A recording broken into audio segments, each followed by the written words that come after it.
welcome to the Spark of Ages podcast, where we're going to talk to game changers of all kinds about their big world-shaping ideas and what sparked them. I'm your host, Rajiv Parikh, and I'm the CEO and founder of Position Squared, a digital marketing company based in Palo Alto. So yes, I'm a Silicon Valley entrepreneur, but I'm also a business news junkie and a history nerd.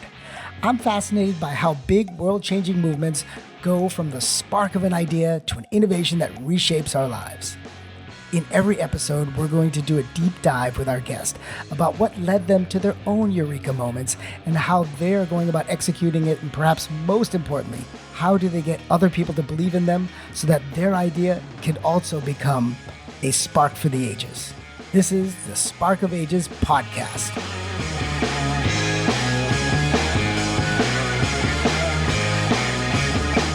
For everyone listening, today's guest is trying to solve a problem relevant to you, your children, your children's children, your children's children's children. Okay, you got it.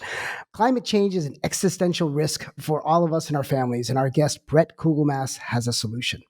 Bret Kugelmass is a Washington, D.C.-based technology entrepreneur and founder and CEO of Last Energy. With commercial agreements for over 50 units across Europe, Last Energy has built the fastest and largest pipeline of nuclear energy projects in human history.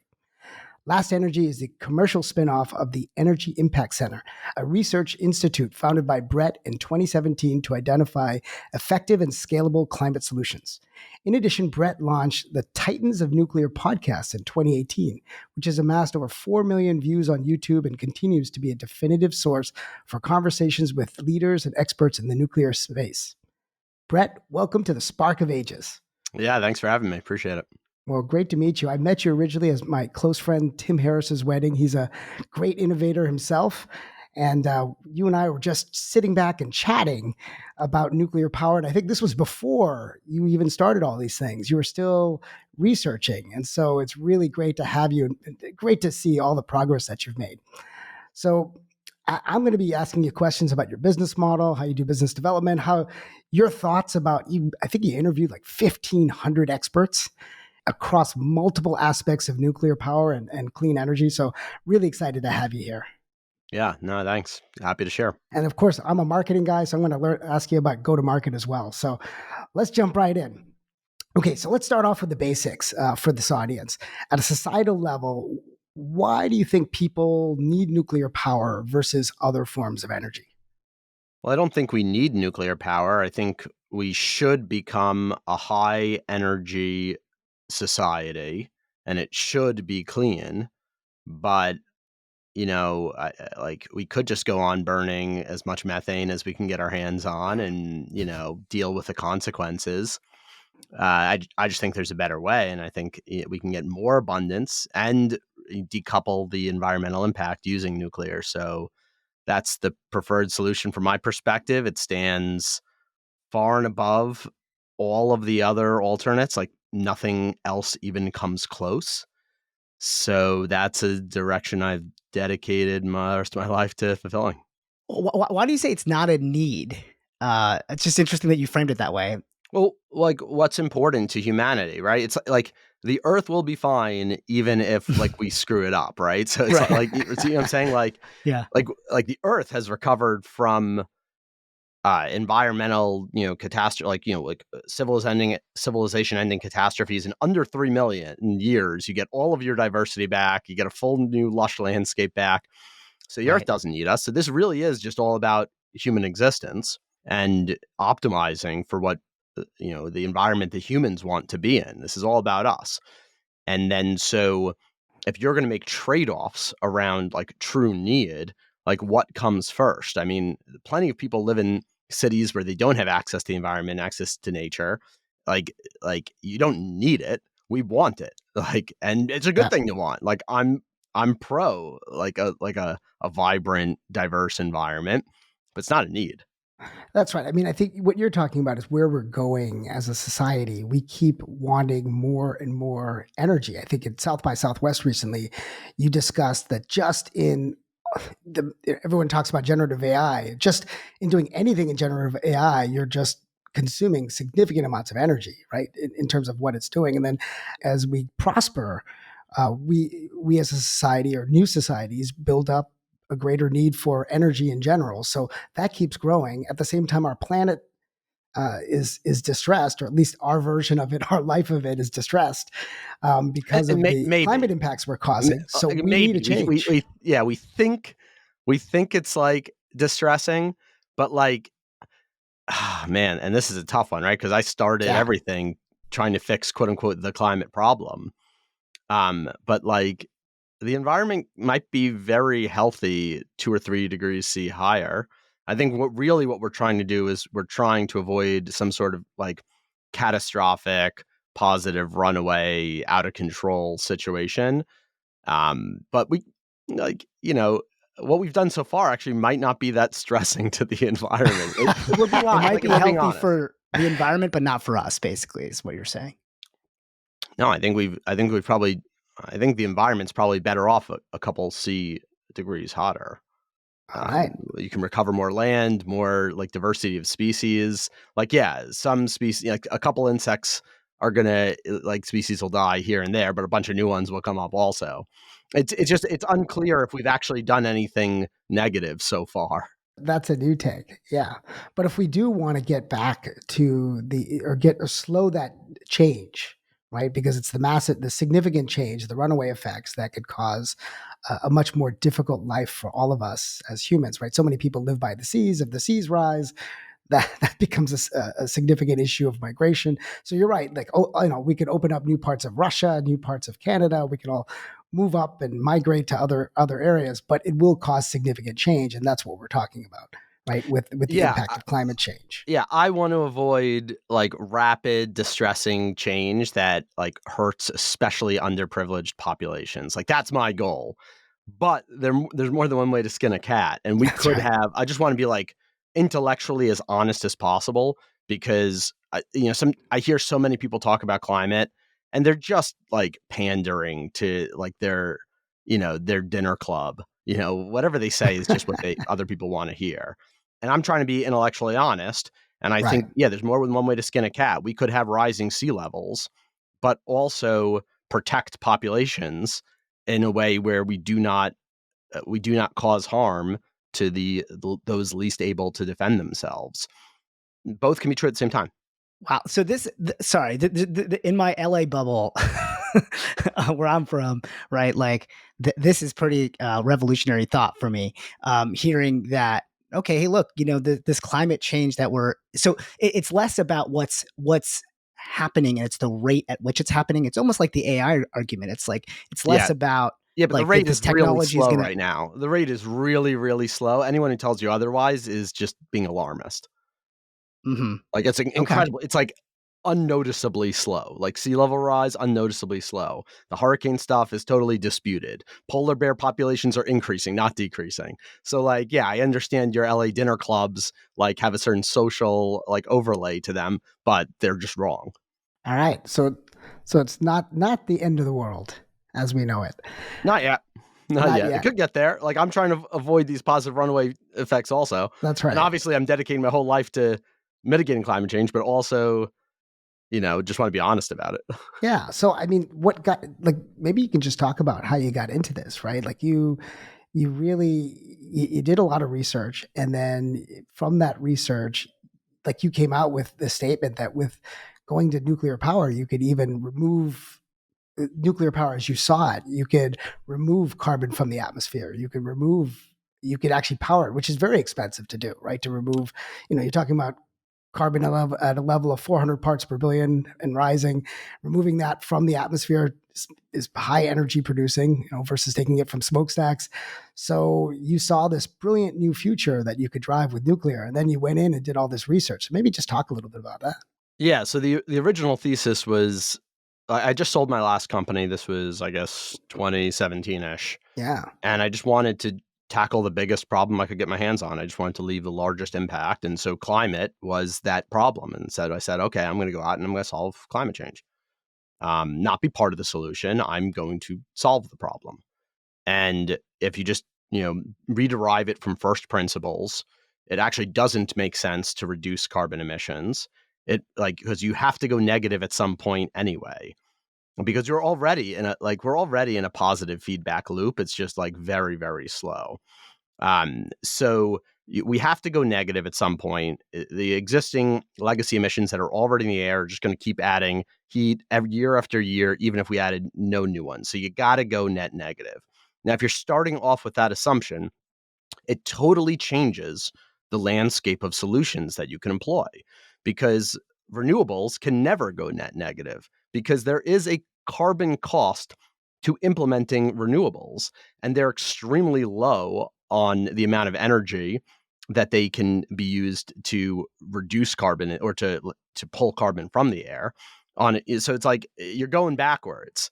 It's like you're bailing, water out of your boat, but the thing that you're bailing it with adds more water than you remove each time. That's renewables for you. So that drove me to find nuclear, and I, just like everyone else, only knew what I heard about nuclear, like that's in society. I thought what everyone else thought, but I decided, okay, well, this is the only solution if you want to go net negative. And then I started digging into it, and I realized just about everything I knew was totally wrong. It was just a bunch of myths and, societal lies. I don't know. What do you call them? What were some of the biggest myths? Oh, that radiation is dangerous. Right? Okay. Yeah, sure. Anything is dangerous at large levels. Let's go back to water. What everyone knows, the whole college drinking story. You drink 3 gallons of water, it's toxic, at high enough levels. So yes, radiation falls I had in a that different category. college drinking story in my okay. Go ahead. Yeah, but anything can be toxic in high enough concentrations, even things that seem benign. And radiation is really benign at the levels that you would ever come in contact with it, including in the case of a nuclear meltdown. So when you reframe the fact that radiation actually isn't dangerous, and then you reinterrogate the history of the industry, you just figure out that everything you've been told. Why is it expensive? Why is it hard to deliver? Why is it heavily regulated? You get to re-question all of these things and totally dispute the common wisdom. So I think that's part. Did you, when you started going down this path, did you take, you're like, look, I sold my previous company. I want to start the next great thing. I'm finding this path. Was it a single person that led you to that, or a single interview, or was it just an accumulation? Was it like a gradual incremental set of discoveries? Yeah. Okay. Yeah. Great question. So there were a couple early influences. I would say Michael Schellenberger's work was an early influence. Stuart Brand's work was an early influence. Though I could, go through everything that they've ever written at this point and dispute half of it, also, but they were pointing in the right track and very well intentioned. So that got me started. And then, I set up this podcast as a vehicle to actually get to know industry experts across, policy, technology, economics, historical builds, how, I flew to 15 different countries, saw how they did nuclear. I met with ministers of energy, other think tanks, whatever. That first year, 865 conversations over 3 years, 1,500-ish. I mean, the number keeps going. I just stopped counting. But I do have a book with all my first 1,500 documented. And so then, I think the first year was all about, the first couple months, I realized everything I ever knew was just totally wrong. And then the next year was about figuring out, how can that be? What is an explanation for society, for other scientists, for world leaders who should have access to all the best information being so wrong? And it took me at least a year to figure out the underlying root cause, not to be confused with the proximate cause of the industry stagnation. I'm waiting on bated breath. So I think, so let me help with this. I think one of the things, I've watched a lot of your videos after you and I met that day, and I think I was blown away when you would give that description about, just in our conversation, we give off more radiation than a nuclear power plant is allowed to in a year. It was there were some interesting analogies that you pulled out that helped me understand why this industry, which was known for high cost, taking forever to get something done, to having huge issues with waste and safety, why it was so different than what was what was injected into my head, right? When I was a kid, I think I mentioned to you, I used to read these National Geographic magazine articles, and one was on nuclear energy, and I thought it was the greatest thing, and I thought it would change the world, and it would produce incredibly abundant energy. We would, it would be free. We would literally, they would be paying us to take it. It would be it would be so inexpensive. What happened? Yeah, and that world is going to happen at some point. Yeah. But what was the delay about? What was the root cause of all the misinformation then about it? Yeah. So, and once again, this took me like a year to even conceive of this idea. It's going to sound pretty simple when I say it, and it took me like another year to validate it till like I felt sure. It's really quite simple. Everything in the world is driven by incentives, right? I mean, like you go all the way down to like a bacteria or an amoeba being driven by chemical incentives, following different chemical gradient paths. Okay, so it's like all the way up to consumer spending is driven by incentives. Everything is driven by incentives. Yep. And the way that the market rules had evolved in the United States, which was, leading the path, for nuclear globally, was such that it was far, far, far, far, far more profitable for the nuclear industry to sell fear of nuclear power instead of selling nuclear power. And then when you get to the situation where everyone believes that everyone is incentivized to sell nuclear power, and they're telling you the most horrible things about the core technology, you are going to exaggerate those even further in your head. You're never going to question the nuclear industry saying nuclear is terrible. Right. And for God's sakes, that is like evidence for every other energy industry to point to, look, even the nuclear people say how dangerous nuclear is. Okay. Connect the dots for me on who's making a profit off of the fear. Yeah, the nuclear industry sells mostly protection equipment, radiation protection equipment, radiation analysis services, security for nuclear plants, redundancy for every piece of equipment, upgrades for every single commercial off-the-shelf piece of equipment to make it nuclear qualified. They write it into the code books. They lobby standards bodies. The exact same valve or pump. It's just like the wedding industry. Costs 10 times as much if it's for a wedding than if it's for a picnic. But it's the exact same thing. And the nuclear industry, through regulatory capture over the course of decades, wrote in all of these rules, not only to box out their other competition, right? The incumbents use regulatory capture all the time to create moats. Well, this was not only creating a moat, this was creating an entire new industry for them that when I say 10x as big, that's like documented. It's not like me just like saying it like offhandedly. Like the amount of revenue that they earn selling protection equipment was 10x what it ever was selling reactors and fuel. Yeah, they make way more money on services and equipment to provide those services to the existing set of plants. I think the U.S. is still about 20% nuclear. Yeah, and the economics have another term for this. It's called rent seeking. Rent seeking. It's when someone decides to, instead of providing new value, just extract as much value from what's already deployed as possible, even at risk of crippling those assets, killing the golden goose. And that's what they've done as well. But it's just so profitable for them. It's the right business decision for them. They're not doing anything wrong. There's no conspiracy. Everyone is individually acting according to their incentives and making the right decision. It's just bad for humanity. Right. So it's fascinating. It's like don't make the better car because the money we make off of the mechanic services are so great, right? Like don't make the car. Yeah, I mean, yeah. So yeah, you could imagine an analogy in the car industry where the automotive industry, and then thank God there is like robust competition that drives down cost, drives up innovation. Like thank God that is the case with automotive. Otherwise, every car would look like a bus, cost $1 million, only be able to drive 20 miles an hour, and like productivity of society would almost collapse. But like the automotive industry, whatever it becomes, would make a lot of money. Right. Well, or in another case, we'd never be doing EVs, right? Because unless somebody came in and disrupted it.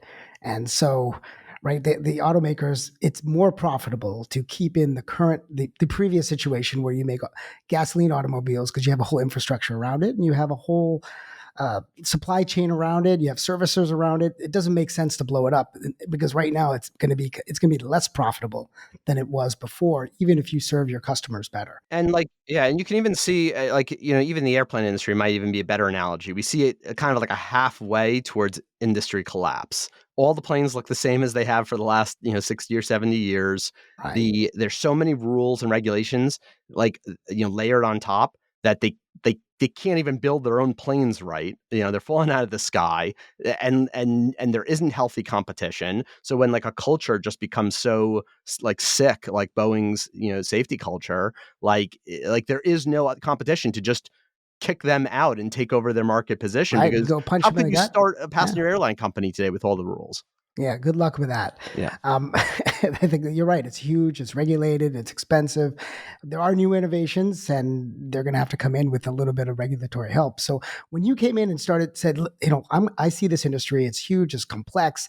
The few players are making all this money, just perpetuating the fear of, the safety argument. And then you came up with the concept of last energy, where you could say, I can modularize this, I can change it, I can use existing technology, and I can make a huge difference. Talk to me about that. Yeah, so it took 2 years, by the way. So I spent 2 years just studying the industry before launching Last Energy, and so the thesis was that there was nothing wrong with the existing nuclear technology, but it was impossible to navigate regulations doing things the way that they'd always been done. It would drive up costs, drive up timelines, collapse projects.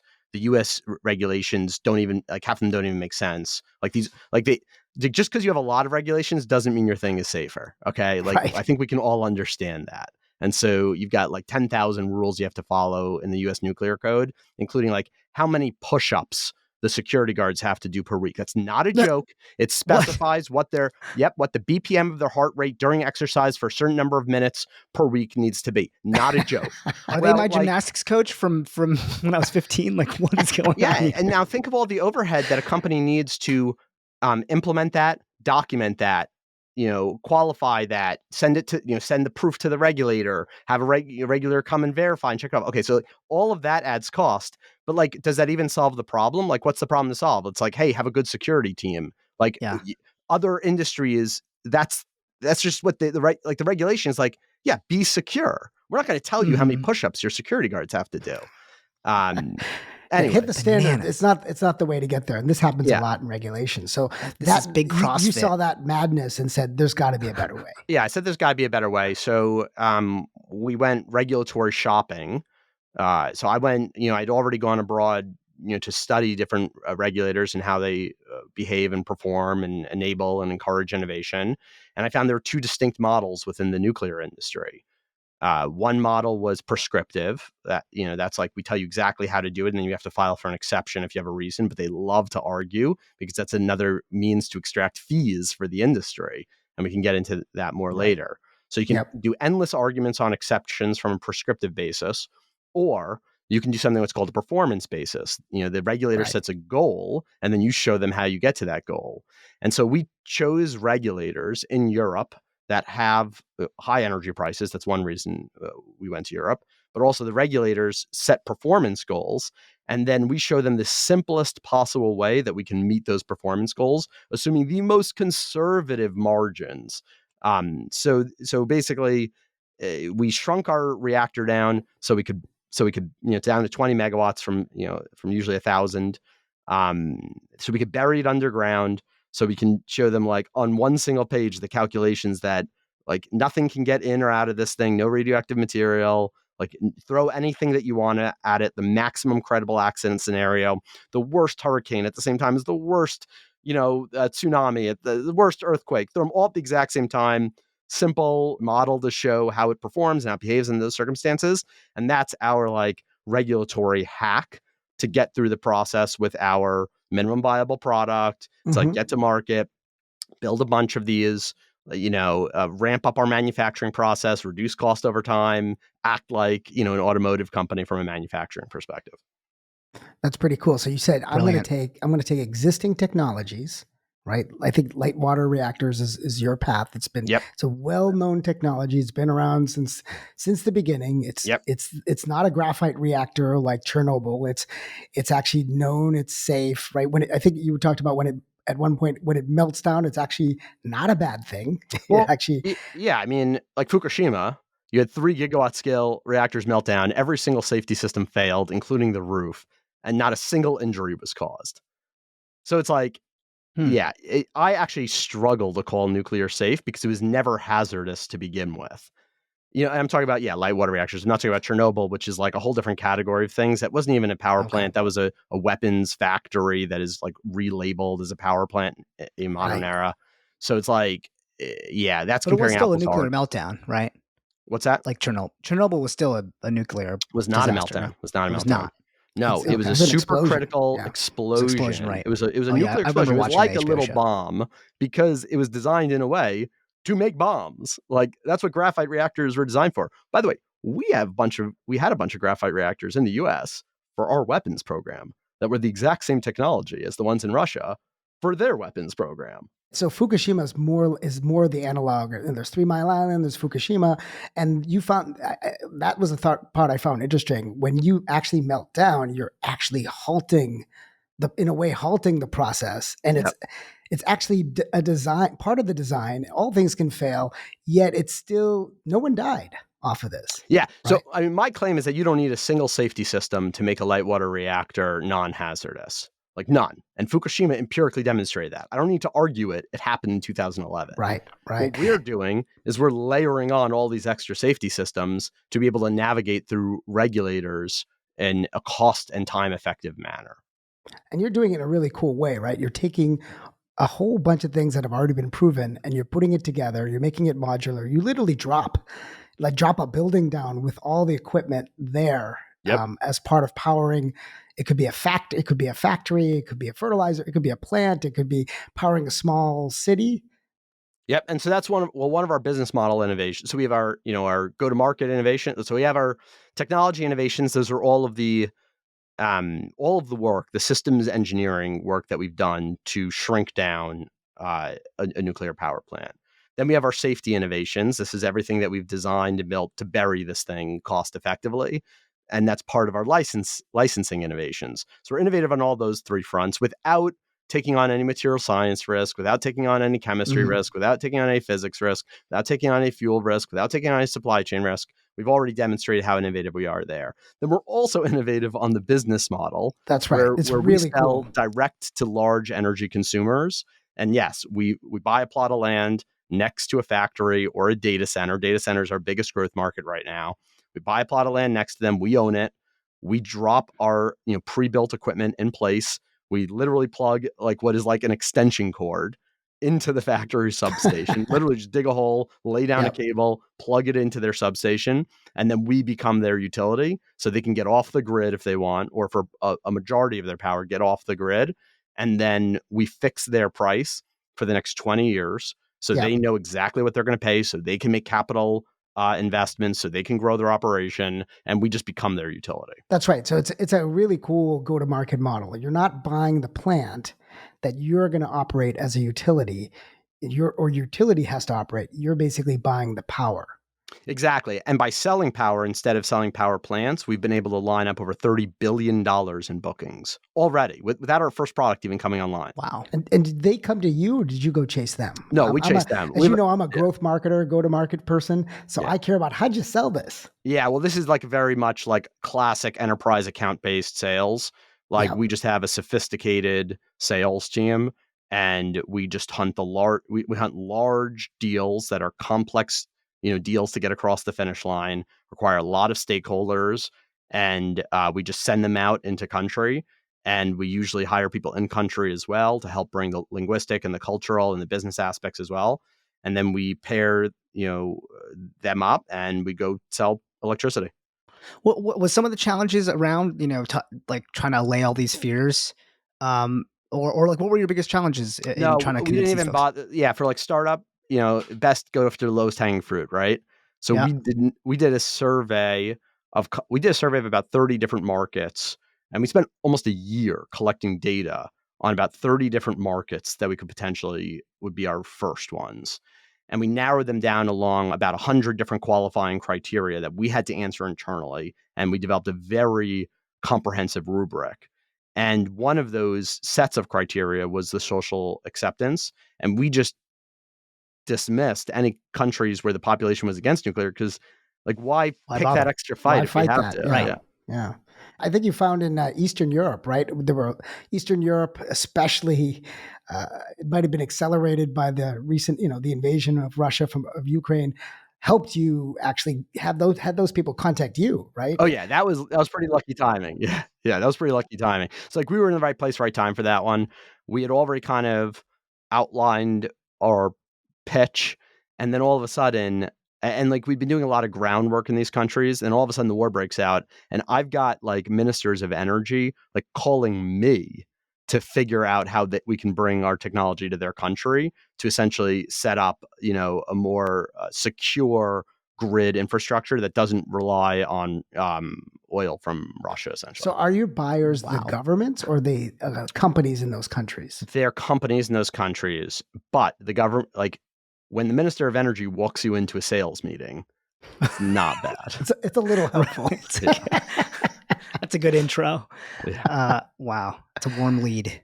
It's a warm lead because they're on your side, as you mentioned. They have performance based regulations as opposed to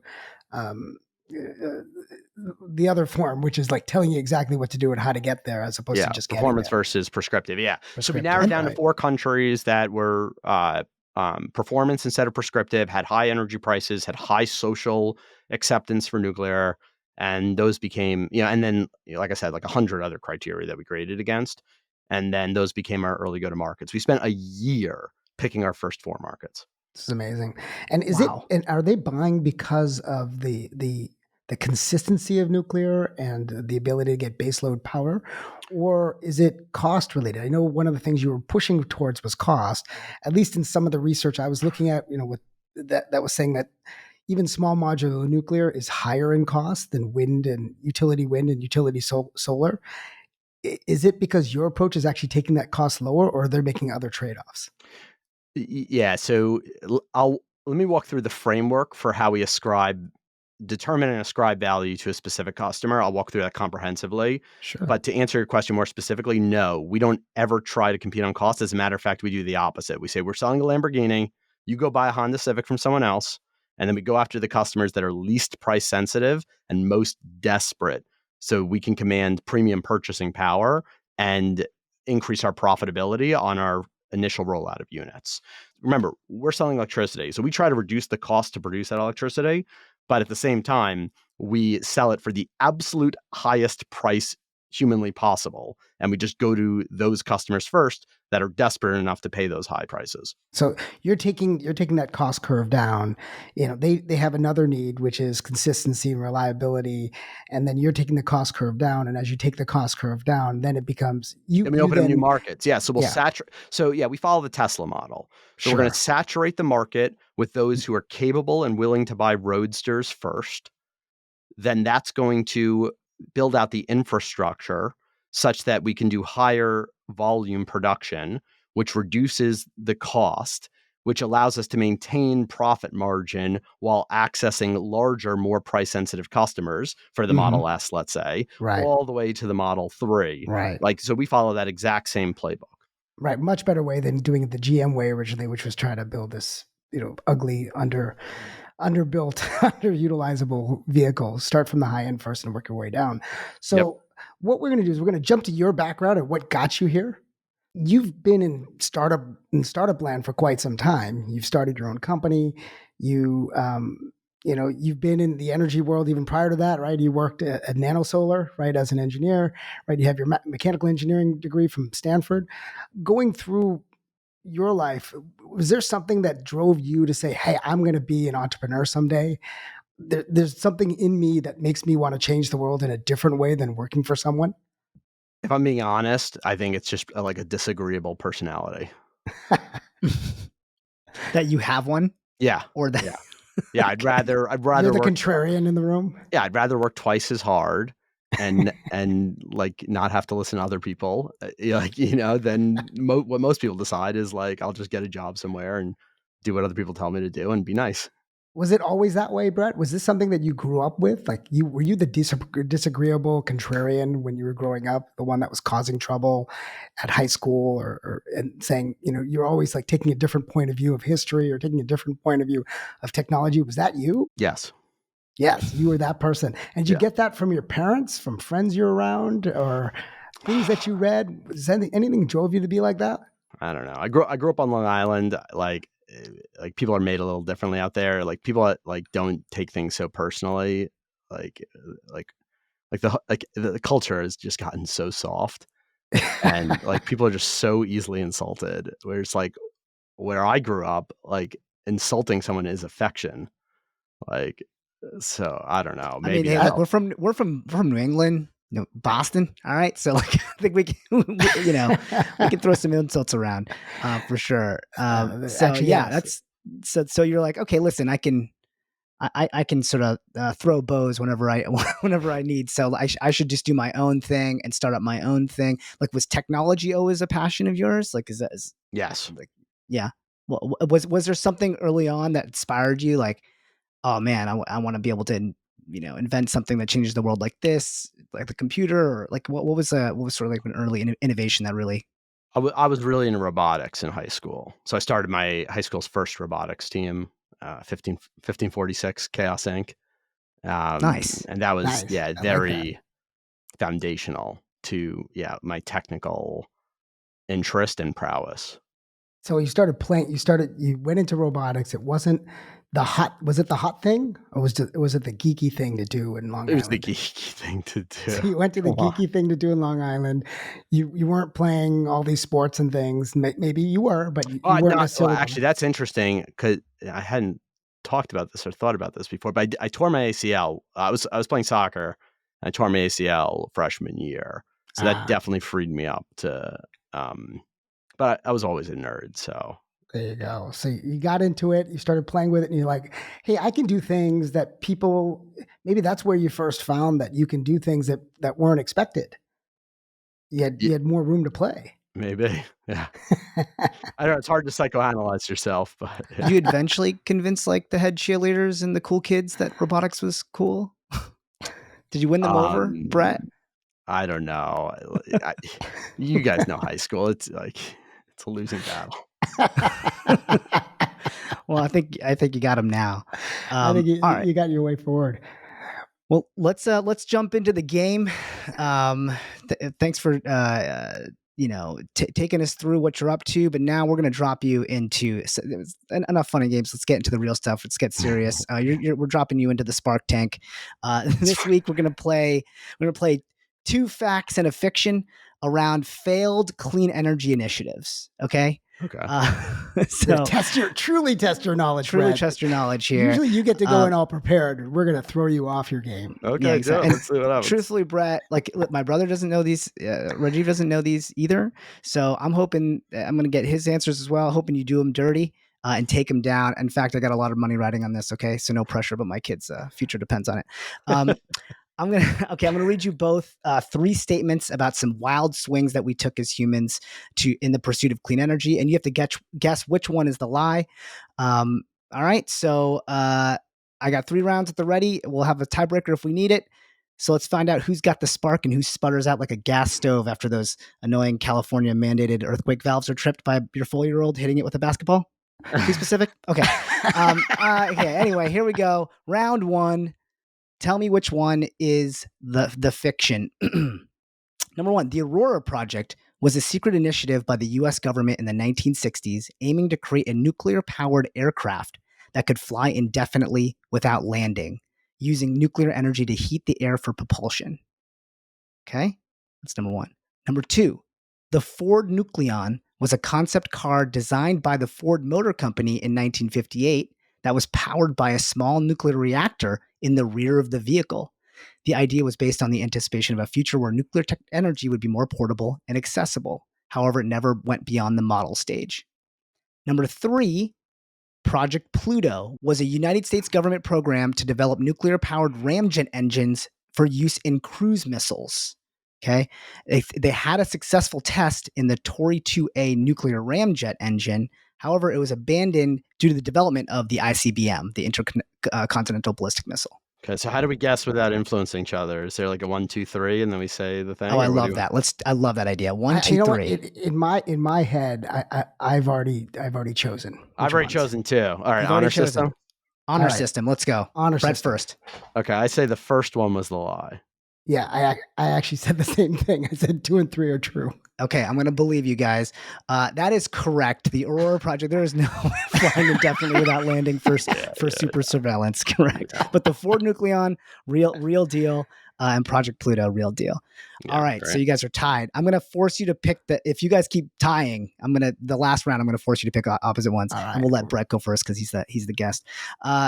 And I, like I said, I have a lot of money riding on this. Yeah, and we'll do the Indian thing. In the end, we're going to do the Indian thing and let Brett win. But anyways, go ahead. Or rock, paper, scissors if we need to. Yeah. In the 1980s, the U.S. Department of Energy funded an experimental project known as Solar One. It was a tower surrounded by mirrors to concentrate sunlight into a collector to produce steam for electricity generation. What year was that, did you say? I said in the 80s. Okay. So early foray into concentrated solar power. Number 2, a venture in the 70s aimed to develop Bio-Blimps, airships lifted by biogas produced from organic waste. The concept was to create a sustainable model of transport by using methane from decomposing materials. Okay. And when was that? In the 70s. Okay. Number 3 is the Gyro-Bus. Developed in the 50s. It was an electric bus that stored energy in a large onboard flywheel. The flywheel was charged at a special charging station using electricity from the grid and then used to power the bus's movement. Despite this innovative approach to energy storage and electric transit, the Gyro-Bus was ultimately overshadowed by battery-powered buses and trolley buses.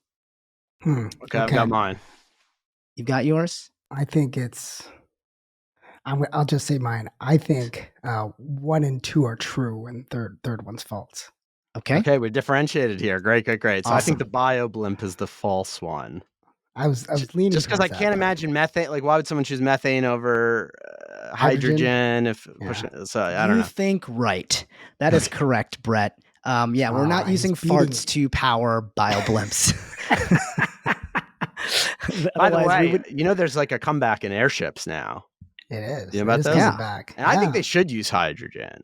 I don't know if that's man. You're just all everything that we were afraid of from childhood. No, let's do it. Let's go back. I love it. Bring back sharp edges. Like I said, the culture's gotten soft. Yeah. So it's I think so. I actually agree with you. I think hydrogen's never been as scary as we think it is. All right, final round. Right now we got Brett in the lead, 2-1. Let's see if Rajiv can make a comeback. In the late 19th century, inventor Augustin Mouchot developed a solar power engine that won a gold medal at the 1878 Paris exhibition. His solar concentrator used mirrors to focus sunlight on a boiler to produce steam powering a steam engine. Okay, so this is 1878 using solar power. The Lunar Hydroplant was a fantastical idea from the late 1800s where engineers dreamed of harnessing the tidal forces generated by the moon's gravity. The plan involved constructing massive underwater turbines in the ocean directly aligned with the moon's path over the Earth to capture the immense energy from tidal surges. Number 3, the Clifton Nonpareil, an experimental airship powered by a windmill sail, was an early attempt at combining lighter-than-air flight with wind energy in 1910. And the idea was to use the windmill both to propel the ship and generate electricity for onboard needs. What do you guys think? I have no idea on this one. Can you believe two of these are true? Like that's my favorite part of this. That's what I think is incredible. They're all concepts, right? So all 3 were concepts. One of them won the gold medal. Let's see. I believe 1 is true. I think that one's true. So then for me, it's between 2 and 3. Let's see if they're all concepts. Yeah.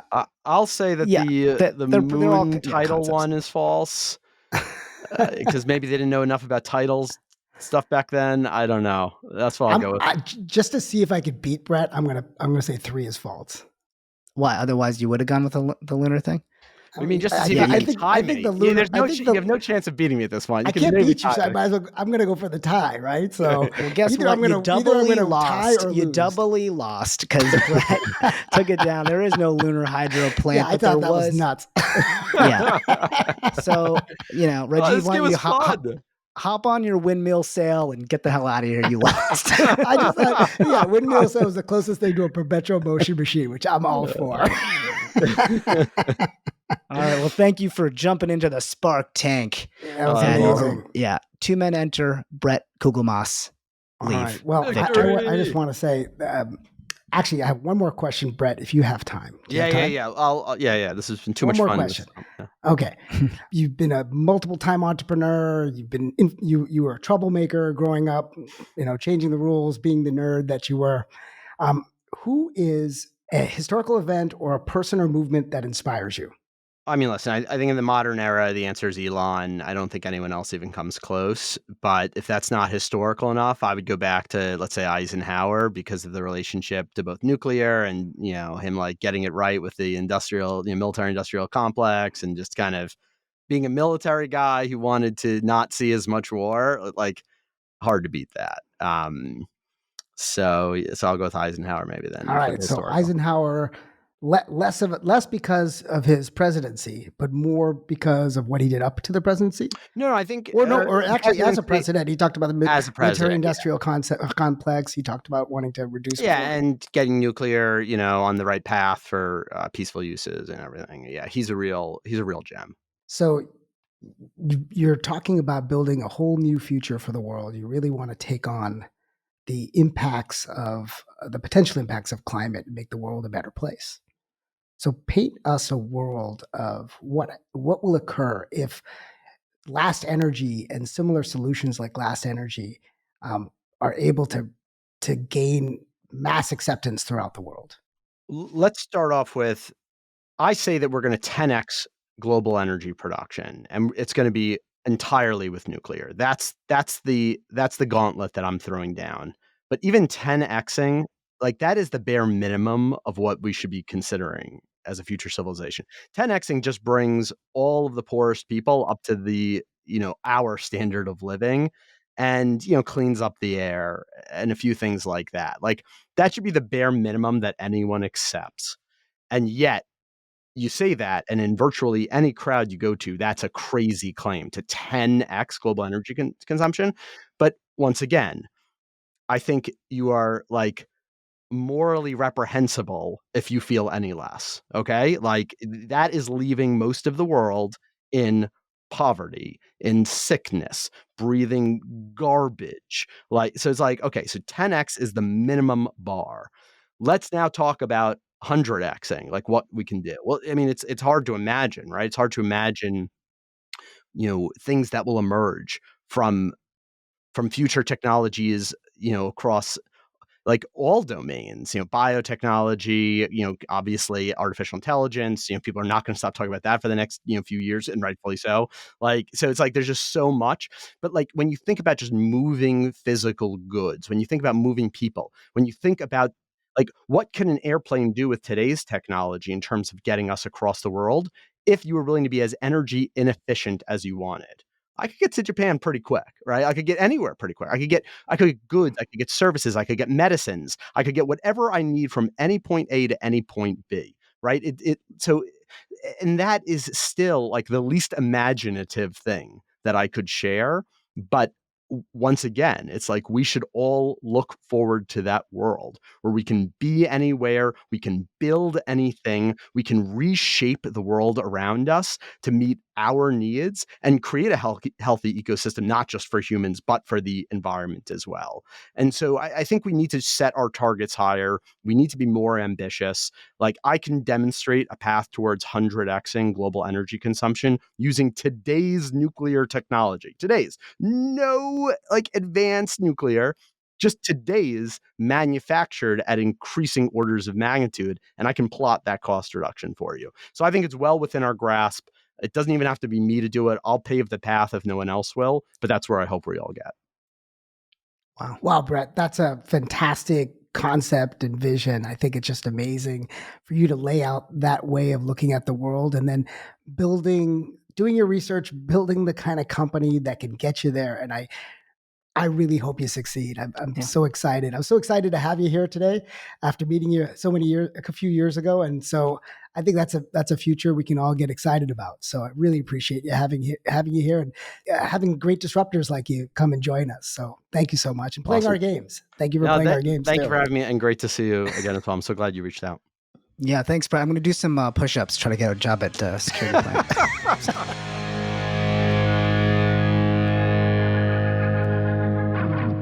Okay, pretty wild conversation. That was really cool. Rajiv, what are your thoughts? What are your takeaways? I think at the beginning, I was a bit taken aback by Bret's notion that maybe 2 to 3 degrees climate change is not Isn't bad so thing. bad.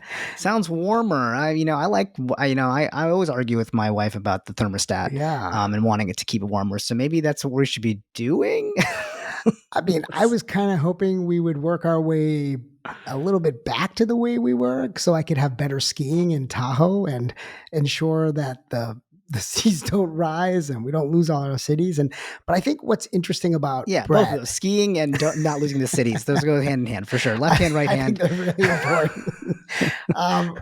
Ski chalet and the entire state of Florida or Bangladesh, right? 300 million people. But I think what's amazing about Bret is that he takes this contrarian, open view of how things are. He doesn't just believe what you're supposed to believe or what you read in popular culture and popular press, and he's intrigued by notions of great change. And so he's able to take the turn from a person who was mostly in technology in building a drone company, which was ahead of its time anyways, back in 2017 or 2016, to go full force towards nuclear power. And I find his way of viewing the world to be really interesting. And it could be incredibly, I hope it is, incredibly helpful for the whole world around us.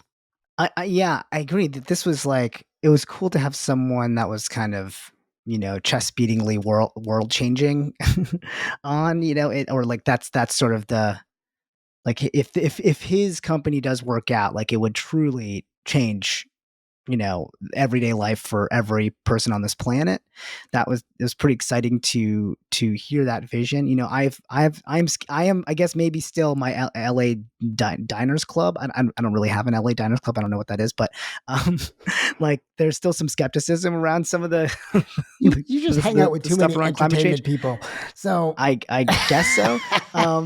Or read too much news. I don't know. Yeah, it's totally possible. Listen, I haven't hung out with the polar bears to know if they've been copulating at a faster better rate than before. So you're right. I don't have the boots on the ground information. I think, but he has interesting points of view, and they're worth digging into and challenging. 100%. Yeah, 100%. I love that. I love I want to dig in more. It makes me more curious. It sort of sparks me to become more curious about the things that my preconceived notions around everything from nuclear to climate change, to how we should hire security guards. It's a truly fascinating conversation. One of my takeaways, and this is a little moment, but he talked about using a podcast as research for 3 years. That was kind of cool. I'm what a great way to sort of innovatively use the medium to essentially do a bunch of research for, your company and to educate yourself. I think when you're coming into a podcast, you're going to come in with your best material, and you may not take no for that meeting, because it is a way for you to get knowledge, information that you want to share out to the public. And Bret used it very effectively to help build his thesis. And so, so forget that PhD program, or don't spend money on that graduate degree. Just go start a podcast. By the way, it costs just as much. So. That's true. That's true. I hope you all learned a lot like we did. We learned some things that were new, that were unexpected, and please comment and talk about it, and For sure. Tell us what you're thinking. I'd love to see this as a debate that we can then involve Bret and others in the industry to talk about and try to understand more deeply. Because most of the time with people like Bret, he's speaking to an audience and he does take questions. Like at South by Southwest, I think he took about half an hour of questions, but this is your chance to really get in and deeper and fire away. 100%. Like I bet a lot of you listening have the same questions that I do about climate change and about all, how he's challenging it. So I'd love to read that in the comments and get people's sense. All right. Thanks for listening. If you enjoyed the pod, please take a moment to rate it and comment. You can find us on Apple, Spotify, YouTube, and everywhere podcasts can be found. This show is produced by myself, Sandeep Parikh, and Anand Shah. Production assistance by Taryn Talley and edited by Sean Marr and Aidan McGarvey. It's a truly fantastic team. I'm your host, Rajiv Parikh from Position Squared, a top-notch growth marketing company based in Silicon Valley. Come visit us at position2.com. This has been an Effin' Funny production. And we'll catch you next time. Remember, folks, be ever curious.